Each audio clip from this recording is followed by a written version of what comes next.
8월 31일 월요일입니다. 새벽 기도에 드리시겠습니다. 다 함께 사도신경으로 우리 신앙을 고백하십니다. 나는 전능하신 아버지 하나님 천지의 창조주를 믿습니다. 나는 그의 유일하신 아들 우리 주 예수 그리스도를 믿습니다.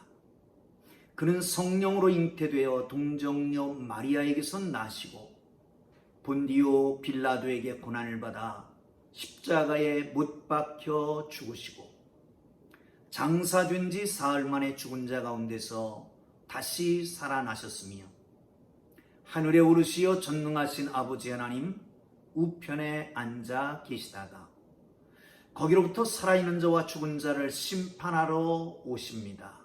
나는 성령을 믿으며 거룩한 공교회와 성도의 교제와 죄를 용서받는 것과 몸의 부활과 영생을 믿습니다. 아멘. 찬송가 540장을 우리 함께 찬송 드리시겠습니다. 540장입니다.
주의 보좌로 나아갈 때에 어찌하니 기쁠까.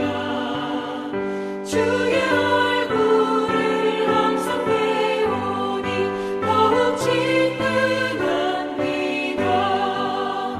내가 매일 십자가 앞에 더 가까이 가오니 구세주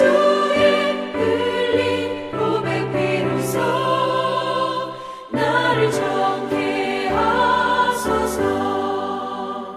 우리 구주의 넓은 사랑을 증량할 자 없으며 주가 주시는 참된 기쁨도 헤아릴 수 없도다.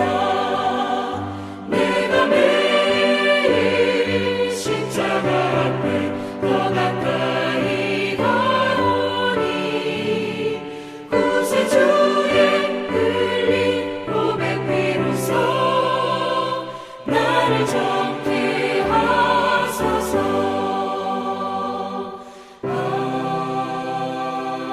아멘. 오늘 은혜 주실 기록된 하나님 말씀 로마서 16장 17절에서 27절 끝절까지입니다.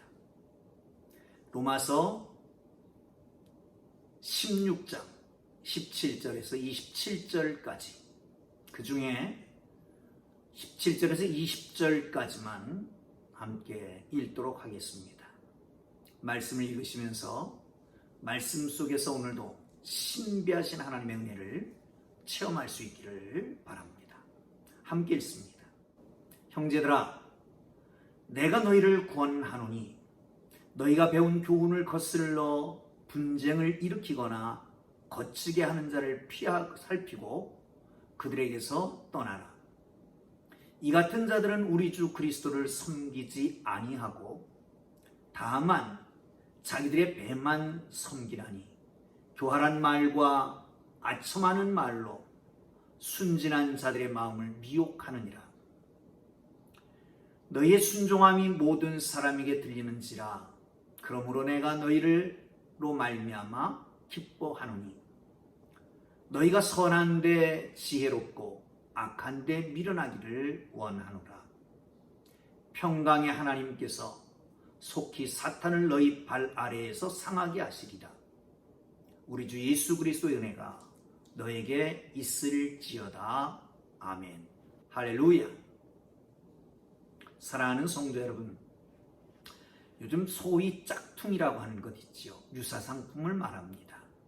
명품에는 곧 유사상품이 있습니다. 그런 것처럼 진리에는 사이비가 따르게 됩니다. 복음에 이단이 있습니다. 이단이라고 하는 것은 복음을 변형시키고 왜곡시키고 그래서 결국 사람 중심의 신앙으로 만들어버리는 것입니다. 여러분, 좌로나 우로나 치우치지 말고 하나님의 말씀을 굳게 붙들고 하나님의 말씀을 묵상하고 그 가운데 기록된 대로 다 지켜 행함으로 형통한 삶이 되기를 주님 이름으로 축원합니다.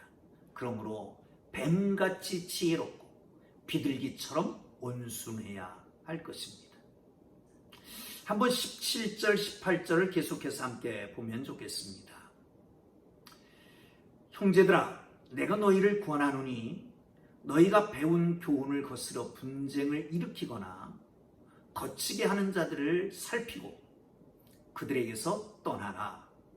이 같은 자들은 우리 주 그리스도를 섬기지 아니하고 다만 자기들의 배만 섬기라니 교활한 말과 아첨하는 말과 순진한 자들의 마음을 미혹하느니라.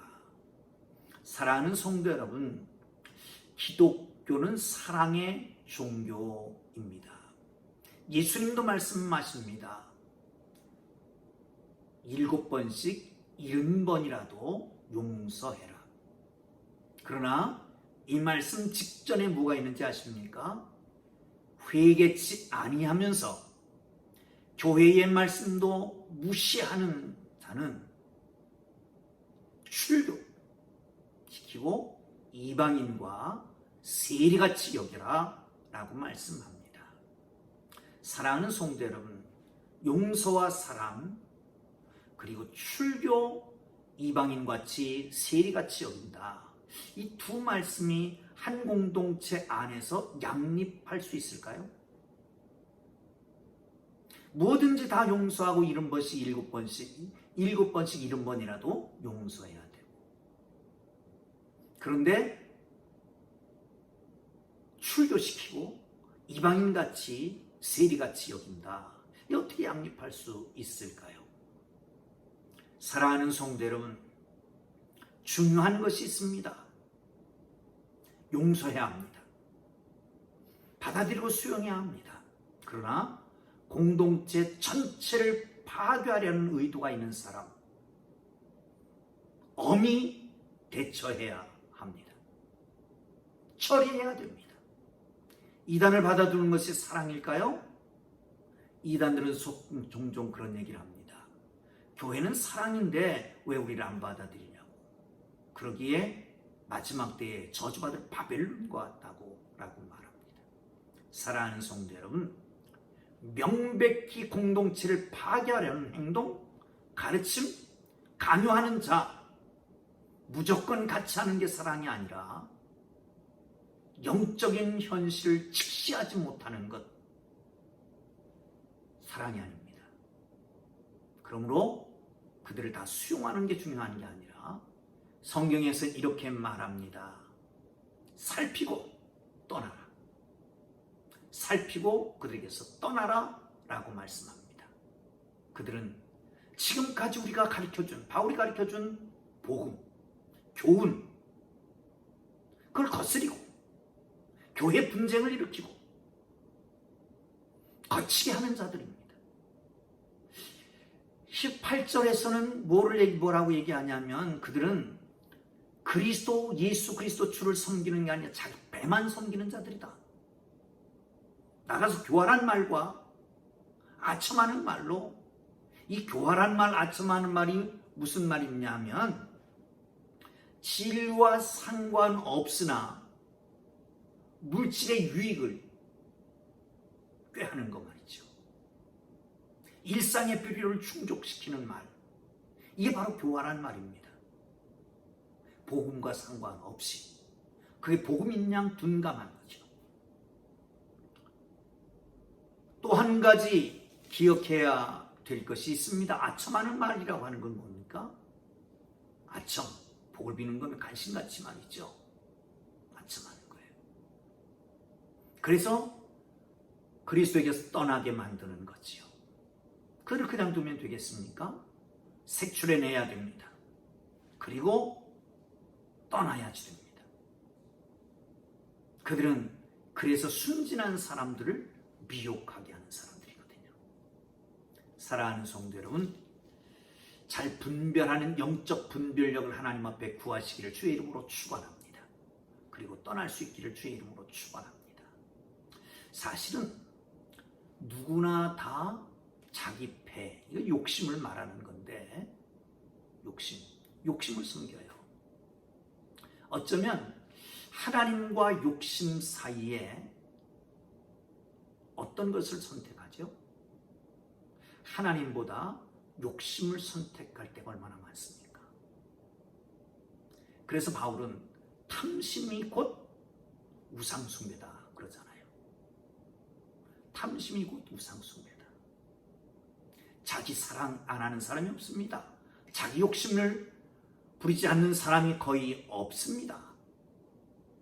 그런데 자기 사랑,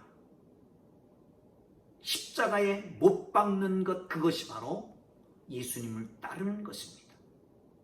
자기를 부정하는 것입니다. 자기 배에서 자기 배를 섬기던 것을 그리스도를 섬긴다라고 나선 사람들이 우리 아닙니까?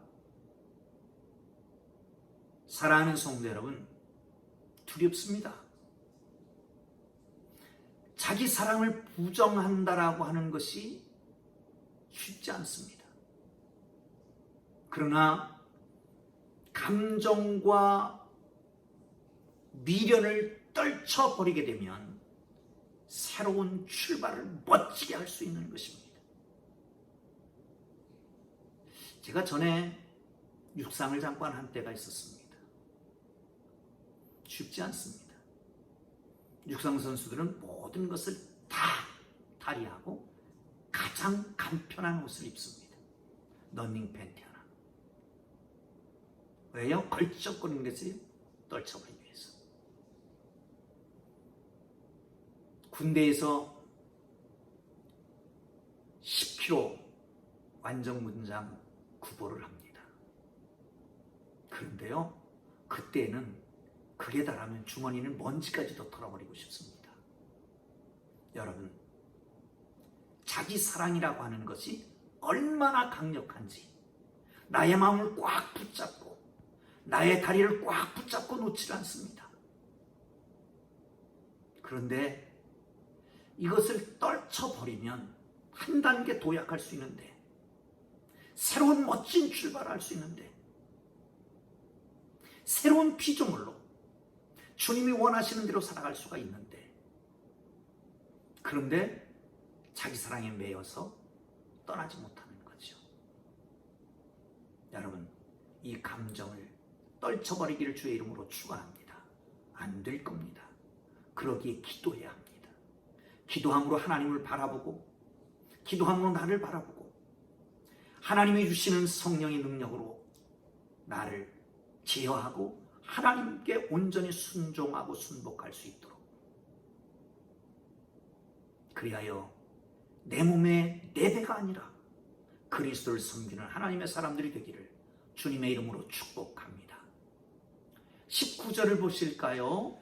너희의 순종함이 모든 사람에게 들리는지라 그러므로 내가 너희로 말미암아 기뻐하노라. 너희가 선한 데는 지혜롭고 악한 데는 미련하기를 원하노라. 여러분, 하나님이 기뻐하실 일이 뭡니까?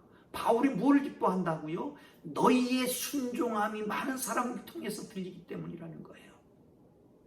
사랑하는 성도들은 목회자의 즐거움과 기쁨, 성도들의 말씀으로 어려운 시대를 살아가는 거예요. 이 어려운 시대를 말씀으로 승리하면서 살아가는 거예요. 여러분, 저는 가끔 그런 생각을 합니다. 스데반이 돌에 맞아 죽을 때 우리 주님은 뭘 하셨나? 그 사랑하는 제자가 돌에 맞아 죽는데 주님은 뭐 하고 계십니까? 사도행전 기자 누가는 그렇게 쓰고 있습니다.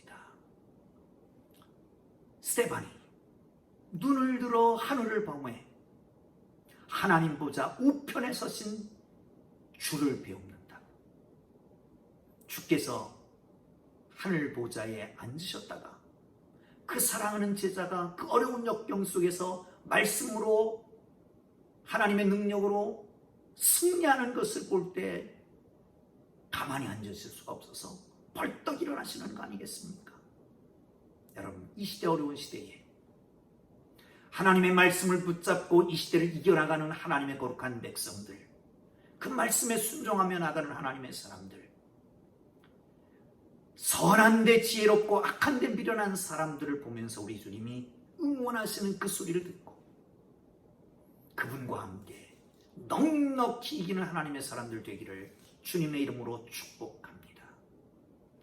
21절에서부터 23절까지는 문안을 다시 하는데 7명의 동력자들, 21절에는 나의 동력자 이렇게 소개하잖아요. 그리고 그 편지를 대필하는 더디오, 이렇게 여러 명을 얘기하고 있습니다. 사랑하는 성도 여러분, 동력자, 각각의 달란트를 가지고 한 가지 목적을 위해서 모여서 하나님의 영광을 위해서, 하나님의 거룩한 교회 그리스도의 몸을 위해서 자기의 모든 힘과 능력과 재능을 쏟아붓는 거예요. 그리고 난 다음에 고백하는 게 뭡니까? 우리는 동력자다는 거죠. 이게 바로 하나님의 백성들의, 동력하는 사람들의, 함께 일하는 사람들의 영적인 고백이 되는 것입니다. 독불장군 없습니다. 함께 일하는 것입니다. 우리 교회는 그리스도의 몸이라고 그러잖아요. 유기체입니다. 손, 발, 다리, 눈, 코, 입이 있는 것처럼 각각의 달란트를 가지고 각각이 다르기 때문에 이 분열이 넘어져서 차이를 넘어서 하나 되어 함께 더불어 동행하며 동력함으로 아름다운 동행, 행복한 삶이 되기를 주님 이름으로 축복합니다. 여기 하나 짚고 가야 될 것이 있습니다. 25절입니다. 보면 이렇게 말씀합니다. 나의 복음과 예수 그리스도를 전파함은 영세 전부터 감춰졌다. 여러분, 나의 복음? 누구의 복음? 바울의 복음? 조금 이단성 있는 것 같지 않습니까? 여기서 주목해야 될 것이 있습니다. 왜 나의 복음이라고 했을까? 예수 그리스도께서 이 땅에 오셔서 십자가를 지고 돌아가심으로 우리의 죄를 사하셨다라고 하는, 그리고 예수 그리스도께서 죽음을 이기시고 부활하심으로 나를 의롭게 하기 위해서 살아났다라고 하는 이 고백을 하는 사람들을 구원하고 영생에 이르게 하는 것, 이게 바로 복음이지 않습니까? 자기 길을 가다가 도상에서 주님을 만났습니다. 잘 몰랐었는데 이제 점점 더 깊이 알아갑니다. 지식이 풍요로워집니다. 에베소에 표현하는 것처럼 하나님의 사랑이 높고 깊고 넓고 한 이 모든 것을 다 체험하게 되지요. 그래서 이것을 나의 복음이라고 표현합니다. 사랑하는 성도 여러분, 그냥 남에게 들은 복음이 아니라 어쩌다 체험한 복음이 아니라 정말 주님과 함께 동행함으로 그 지식이 나의 삶이 되고 나의 뼈가 되고 나의 마음이 되고 나의 영이 되고 나의 삶 전체가 되어서 복음, 나의 복음이라고 할 수 있는 진정한 고백자들이 되기를 주님의 이름으로 축복합니다.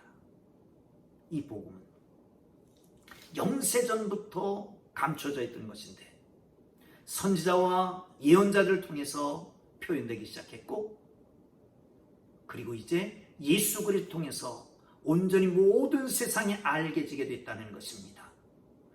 그리고 26절 맨 마지막에 이 복음으로 너희를 능히 견고케 하시고, 사랑하는 성도 여러분, 복음으로 말미암아 견고케 되어 흔들리지 아니하고 온전히 예수 그리스도 앞에 영광을 돌리고 하나님께 영광을 돌리는 하나님의 거룩한 백성들 되기를 주님의 이름으로 축복합니다. 기도하겠습니다. 하나님 아버지, 이단이 횡행하는 때에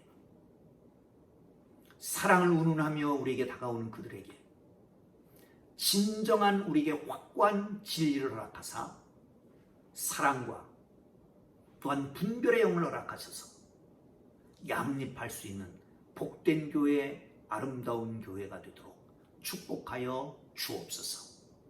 하나님을 기쁘시게 하는 교회, 하나님의 말씀에 전적으로 순종하고 승리하는, 그리하여 선한 된 지혜를 얻고 악한 된 미련한 하나님의 거룩한 백성들 되도록 축복하여 주옵소서. 주님, 진정한 복음을 듣기만 하던 것이 아니라 이제 눈으로 본 바요, 손으로 만진 바요, 체험한 바라고 고백하는 저희들 되도록 축복하여 주시고, 그 복음으로 견고하여 영원토록 주님 오신 날까지 하나님 나라에서도 예수 그리스도와 하나님께, 하나님 아버지와 어린 양께 영광과 찬송과 경배를 드리는 복된 하나님의 사람들 되게 하여 주옵소서. 예수님 귀하신 이름으로 기도합니다. 아멘.